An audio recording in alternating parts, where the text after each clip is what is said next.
Welcome to Frank Ranks Week 14. We got 9 books this week. And is it going to be number 1 for Marvel, DC, or Independence? Let's find out right now.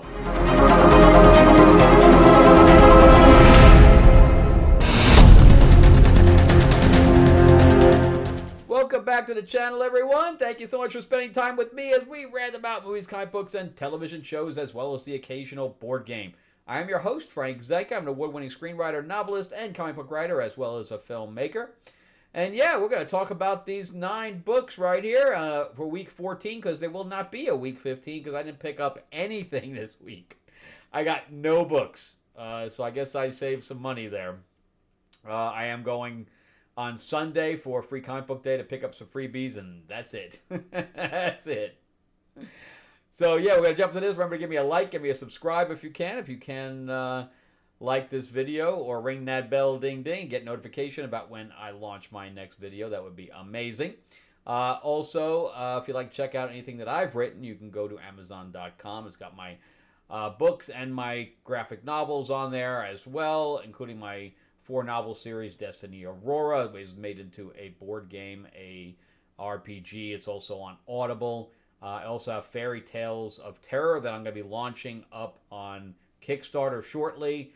I have my fantasy book called Tales of Ravenor the Iron Witch, which I may be turning into a audiobook as well and launching that on Kickstarter.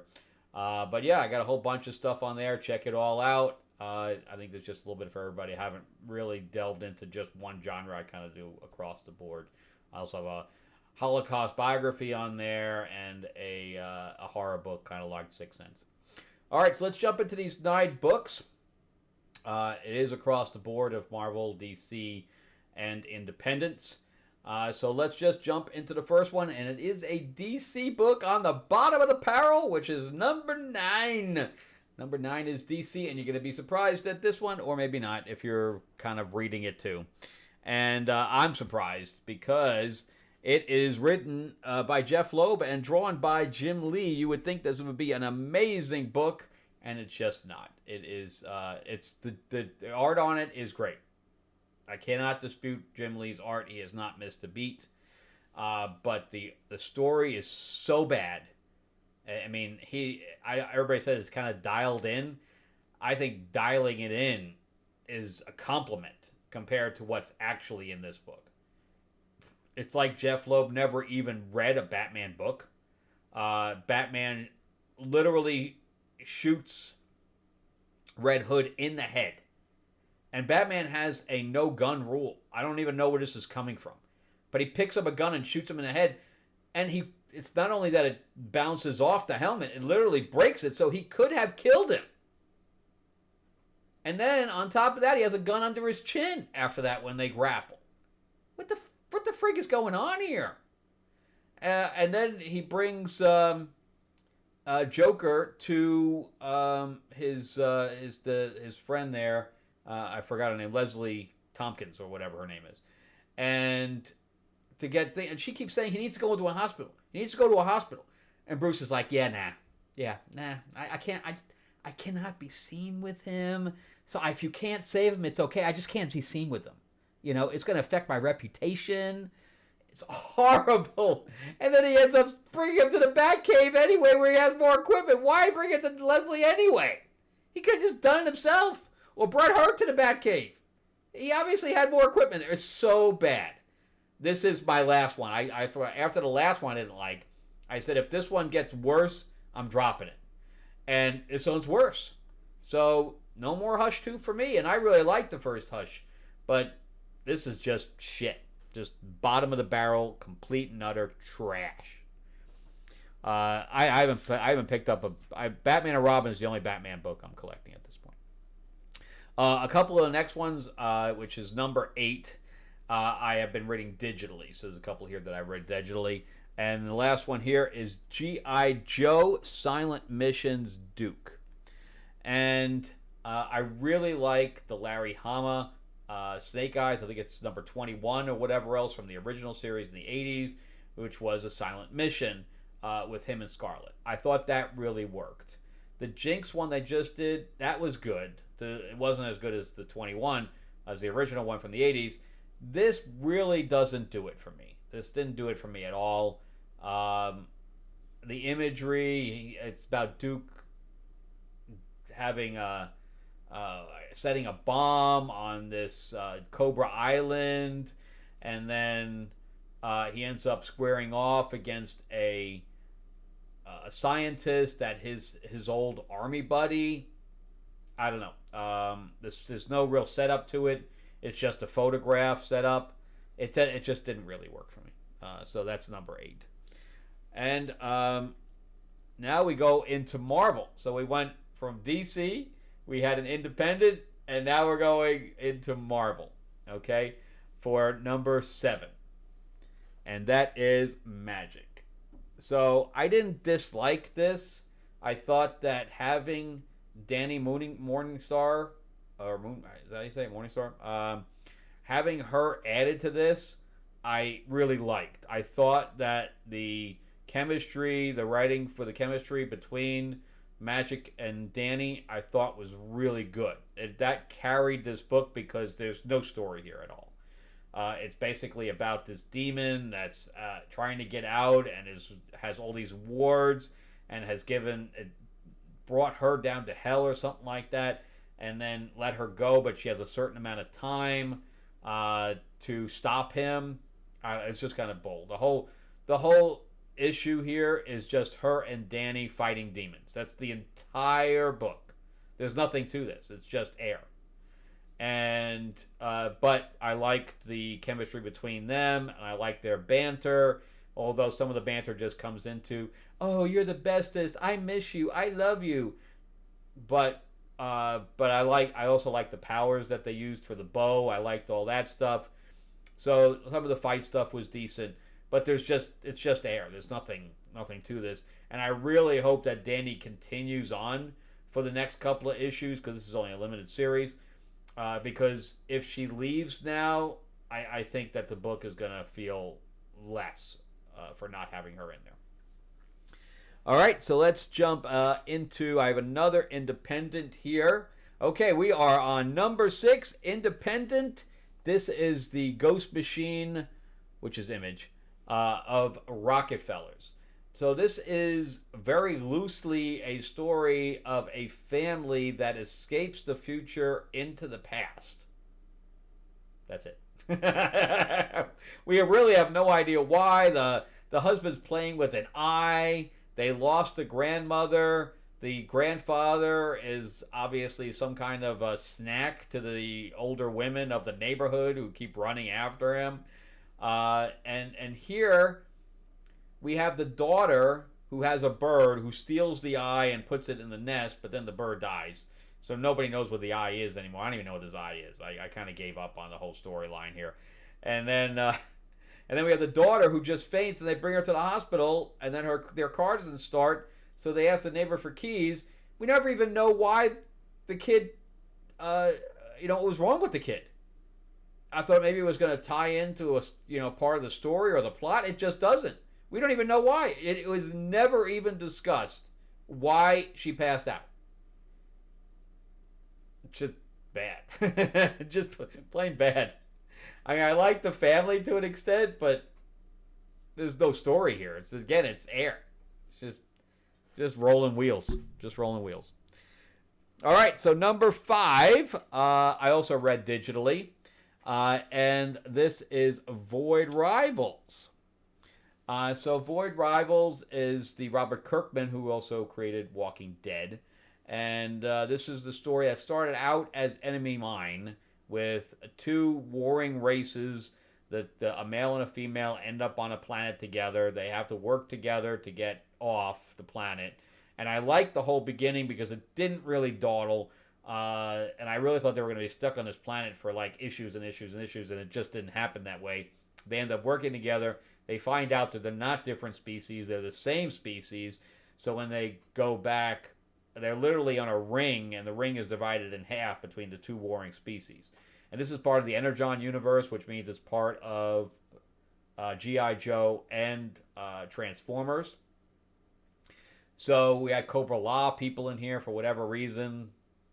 And then on top of that, we do have two Transformers on there, Hot Rod and Jumper or something like that. And so they are finding Energon inside this thing, and then there's another Transformer that was almost like a goddess, and so Leela has now found her and is given powers. So this is the end of this storyline. It really didn't wrap up anything as far as I'm concerned, but she has the power now to like transport through the planet or the ring or whatever. She can use it to move around now. But I like her and her Derek relationship, but her the Kings are just dicks, and it looked like in the beginning whatever did happen to the King, because it almost looked like the mercenary took over. Sitting in the throne. I didn't quite get that.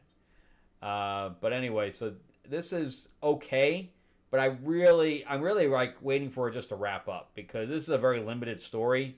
This is not a story that's meant to go on for continuous, and I just feel like, again, it's one of those things that are just spinning wheels. So Magic, Rockefellers, and Void Rivals all just feel like spinning wheels that just need to get some traction or end, one or the other. All right, so number 4. This is another Marvel book. And again, I didn't dislike Void Rivals. I just think that it needs some traction, or it needs to end, one or the other. But I like this one. I thought it was overpriced, which is Predator versus Spider-Man. So this one had some good stuff to it. I thought maybe it was a one-shot, but it's not. And it's only 30 pages for $6. I don't know how Marvel gets off on charging these huge amounts of price for these limited amount of pages. Because there was another book in here that had the same amount of pages and was $1 cheaper, and it was by DC. So I'm just saying. So DC is able to at least hold it, and Marvel just goes crazy. And I would really like Marvel to drop below DC at this point, because they're already below in quality, and they need to get their asses handed to them a little bit, I think, to humble them. But anyway, this was semi-decent. We got to see J. Jonah Jameson doing J. Jonah Jameson things. We got to see Mary Jane in this. Peter is finding a serial killer, but we know it's not a serial killer. We know that it's the Predator skinning people, so it doesn't shy away from the blood and gore. And also, they didn't miss the opportunity of putting Kraven in this, which he does appear. So I really, really appreciate them throwing in there. And that's really the only reason I'm continuing this, is because Kraven's in there, and I kind of want to see how all this works out. The Predator is wearing the face of one of the guys he killed, which is really weird. I've never seen the character do that before. But anyway, so this guy's kind of crazy. We got a crazy Predator. But overall, it was pretty decent, and I'll probably get the next one. All right. Now we're going to get into DC for number 3. And that is One Absolute Wonder Woman. I dropped the regular Wonder Woman title by Tom King. It's just horrible. The artwork, and it was the only reason I was collecting it, but I finally gave up on that because the story was so bad. So I almost gave up on this one because Herman Sherman, or Sherman whatever, that was doing the artwork on the last one, I did not like. I think the same artist that did the cover here. I just don't like it. It was detrimental to the story. And then in the last issue, we got amazing artwork. I mean, the artwork was great. And I really didn't like parts of the story because it was Kelly Thompson didn't remember that we had just given a origin on the lasso and redid it differently. It was weird. But the artwork pulled that thing off so well. And then this is the last issue that this artist is in, which I'm really, really unfortunate because this is really, really good stuff. And this is the story of Hades. I do not like the design on the Hades character. I did like the Persephone thing that they did.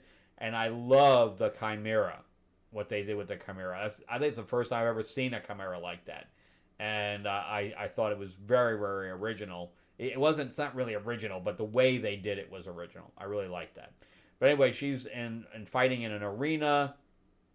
They do bring up the fact that she still has her arm because her arm is magic, and Hades didn't turn it off. I like the whole thing with Persephone in there with the tree, but I like the Lady and the Tiger, analogy, but she never connected it to anything. It's not connected to the story in any way. So I really wish that Kelly Thompson had taken the extra time to connect it. So that's why this isn't higher up on the list, but it's still pretty high at number 3, and I'm waiting to see what they have for the next artist because this artist's great. I'm so worried about if Herman Sherman's going to come back there. I forgot how to say his name, what his name is, but it's one of those. It's Sherman something, I think. If he comes back, I don't know, man. I really hope not. All right, hopefully sales increase with a new artist and they'll bring somebody else on. All right, number 2 is an independent. So I said something about Zatanna in one of my videos, where Zatanna is being written by the artist, and some people need to stay in their lane. And I still attest to that, almost like writer, director, producers. Most time it doesn't work. When you're doing both because you need some kind of a collaboration to make it better. So here is an exception to the rule. This is a artist, even does the coloring, / writer. And it is a beautiful book. It's almost a perfect book. And it's number 2, Solomon Kane.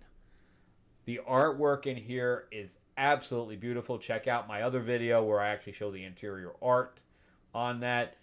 So this is the story of a Puritan. If you haven't seen the movie, there's also a movie out there of a Puritan battling thing. They also had him in the Battle of the Blackstone. But anyway, he ends up killing this guy. He thought it was the captain of a ship. They raided the ship as far as pirates are concerned, and he ended up killing this guy he thought was the captain, who was bad, but it wasn't. He accidentally killed a passenger, who ended up giving him this statue to bring to Venice. And now we're in Venice, and now they're going on a quest. Really, really good stuff. The artwork again is absolutely wonderful. The faces on the girl, on the Solomon Kane, and some of the other characters is great. It's very verbose. There's a lot of dialogue in here, but I didn't mind it because he's really building up the characters and the relationship of the characters. They get into this fight. He tells her, "Don't step on my hat." Because he has his hat on the table, and she's staying on top of the table kicking people. That was good. I recommend this book highly. I was worried about, because they have Conan's doing so well. I'm like, are they really going to be able to pull off Solomon Kane, especially with the artist being the writer? But this is an exception to the rule. He's doing a great job. All right, number 1. Is it Marvel? Is it DC? Is it independent? What is it? Number 1, it is DC. Superman, number 25 by Joshua Williamson. The artwork in here is phenomenal as well. And this is everything you'd want in a Superman comic. I really, really enjoyed this book. I'm really enjoying Joshua Williamson's run. I have not collected Superman in some time. Mostly because everybody was kind of messing it up. I haven't really... Dan Jurgens is my favorite Superman writer, but now I may have a new guy because he really gets it. I like what they're doing with Lex. I like what they're doing with Mercy. They have a bad Lex in here, which they called him XL. I guess because they have to have X in there, and then it's EL like House of L. So it's whatever. Elon Musk's X. He likes X and everything, so now it's whatever. But anyway, we have an evil Lex that's a clone using Bizarro tech. Really good stuff. I don't like Lois having powers. I'm really hoping that Zod... This absolute power thing has just gone on way too long. The repercussions of that is way too long. And Zod needs to come in and take his powers back. It has to happen. Because Kara isn't even needed. Now we have Kara, we have Superwoman, and we have another Superwoman because Lana's got powers. But Both of those two need to just drop off, and it just needs to be Kara. Because we also have Super Power Girl. That's also a clone, or not a clone, but a different Supergirl from another dimension. So you have 4 super women. It's too much, man. It needs to go away. It needs to go down to just Kara. You don't need it anymore, because now Kara is just superfluous. So I kind of hope everything goes back to normal. This whole thing with Jimmy Olsen and Silver Banshee's not even in the book. But you have some really good action in here. Also, the Perry White thing isn't in here either. But anyway, but it's got enough action in there to keep everything covered. So I really like, the battling is amazing. The stuff with Mercy is great. I know, I really recommend reading this if you're a Superman fan. I liked it a lot. In fact, Superman's like, Lex, what do you do? Because you have 2 Lexes. Well, and then you have Marilyn Midnight, who just happens to show up just as a ride for Lex. I don't know anything about that character. I like that character, but I just don't know anything about her. And then when the sun comes up, she disappears. I don't know which is cool, but I don't get it. I don't get anything about her. What they need to do, like a little, even a one shot, just so I can get her background, because she just appears and disappears in Superman, and I just don't understand it. All right, well, that's it for me. Thank you guys very much. Let me know if you agree or disagree with my ranking. And let me know what you guys are reading, or if I missed something this week that you guys really liked that should have been higher up or whatever. Let me know. Also, remember to give me that like, give me that thumbs up if you can. And if you can, subscribe, ring that bell, ding, ding. Share this out there so people know what books are out there and what books to read. And also, if you'd like to check anything I've written, remember to go to Amazon.com. All right, I'll see you guys on the next one. Thank you guys so much for watching. All right, bye-bye.